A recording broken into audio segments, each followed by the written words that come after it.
Major funding for college wrestling was provided by Friends of Iowa Public Television.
Tonight, from the Carver Hawkeye Arena in Iowa City, Iowa, Iowa Public Television Sports brings you the big intrastate showdown between the Iowa State Cyclones and the Iowa Hawkeyes, the two premier wrestling teams in the sport today, who in the past 13 seasons have captured every NCAA team title.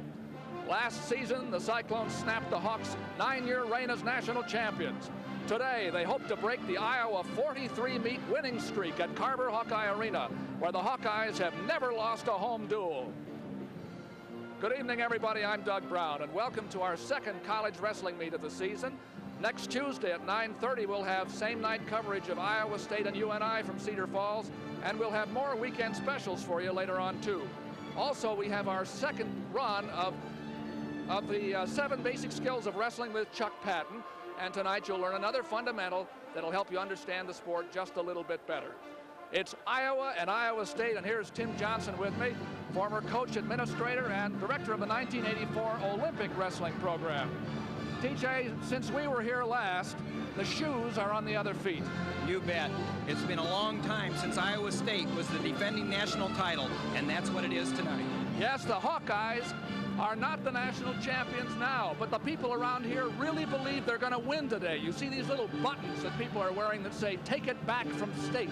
Well, they really want it back, and there's a prevailing opinion that Iowa can do it, even though they're ranked lower than Iowa State right now. Now, the Cyclones got back on #1 by a big week of wrestling last week. At the Virginia Duels, Iowa State upset previously #1 ranked Arizona State, and now they're #1 again. So why does Dan Gable feel so optimistic about this meet, about winning it? It's the new era, and he thinks his wrestlers are right where they want to be right now. He's hoping that they can go over to the top with this meet. It's good young wrestlers. And also, they are at home. And home has been a real advantage to the top 4 teams in the nation over the past few years. We talk about youth. We mean real youth, because there is a man on each side tonight who was in high school last year. That doesn't often happen at this level. Well, Bart Schelsvig, he was redshirted, or supposedly going to redshirt this year, and he was too tough to keep out of the lineup. Dan Gable said to himself, hey, our lineup's better with him in. He's tough. Let's get him in there, and he's in there tonight. And Dan Knight, another top recruit, was in the lineup from the start. Well, nobody was surprised when the 4-time state champion Dan Knight broke into the lineup early. He came in, but he's had a few lumps lately, and it's kind of like welcome to the big time, but we'll see that young man progress. Now, every match, you know how Iowa and Iowa State are, they're all tough, 10 matches. But let's talk about a couple that maybe just have a little edge of glamour, you know? 126 pounds. Well, Steve Knight, he loves to wrestle, but he couldn't find his niche at Iowa City, and he had to transfer up to Iowa State.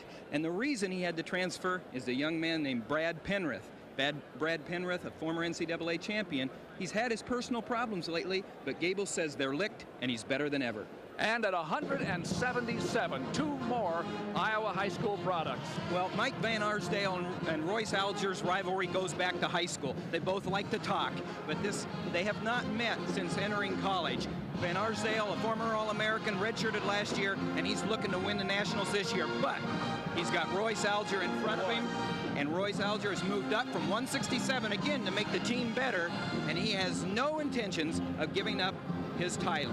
Well, now, sometimes this meet is decided by somebody you didn't expect. What do you think? Well, if you're asking me, where do I think that the difference could be? 158. 158. 158 could go a long way in deciding this meet tonight. Either way. Either way. What happens if it comes down to heavyweight the way it does so many times? Well, Doug, if it comes down to heavyweight, we know what happened last year. Sindlinger won, but Eddie Bannick, assistant coach at Iowa State, says he likes the way his heavyweights reacting this year, and he wouldn't mind if it came down to Andy Cope. Well, we're going to find out in 1 minute. Iowa State against Iowa from Carver Hawkeye Arena on Iowa Public Television.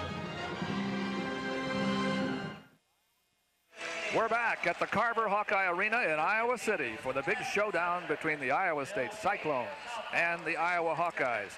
And there is the record that is on the line tonight. 43 in a row. The Hawks have never lost in Dan Gable's era and at Carver Hawkeye Arena since this building has gone up. It's kind of interesting, Doug, that the last dual meet that they lost at home was the last one in the old field house against Oklahoma State. And here we go at 118 pounds. You see the Knight brothers for Iowa State in the first two weights against Martin and Penrith. At 134, Gibbons and Happel, two Iowa high school products. At 142, Gezi against Pearson.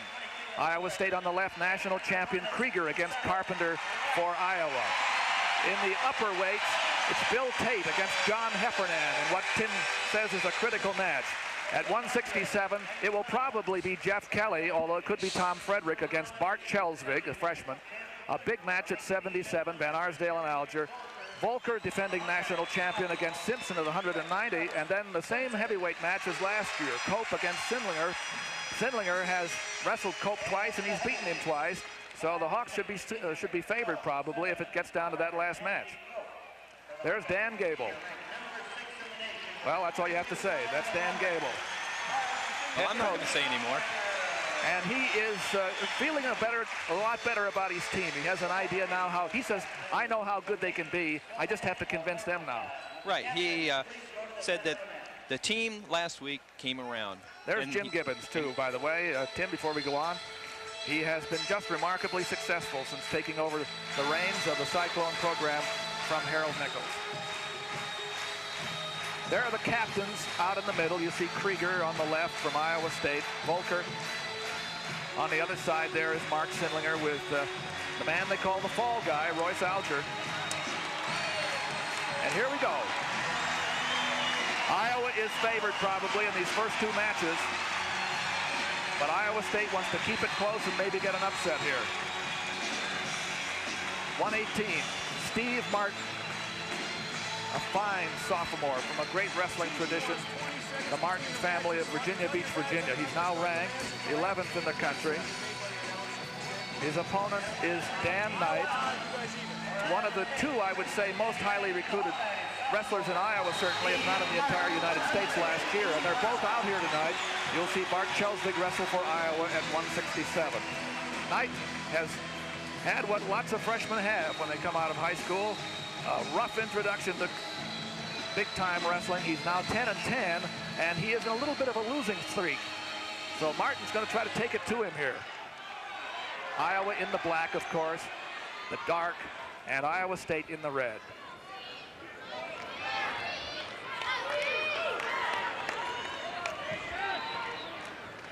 Martin wants to get in and tie up. He gets the collar lock, goes to the leg, then comes back up again. Nothing so far. 3-minute first period, you know. 2-minute second period, 2-minute third period, unless somebody gets pinned. The referee is Phil Hennig of Marshalltown, Iowa. He's wrestled lots of these big matches, and he's refereed these big matches, and he is wearing a microphone so we can hear him talk.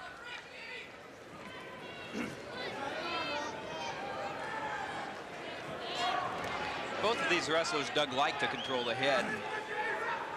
They have to get their own offense going because their weakness is when they stand around and get defensive. So both coaches feel they have great offense.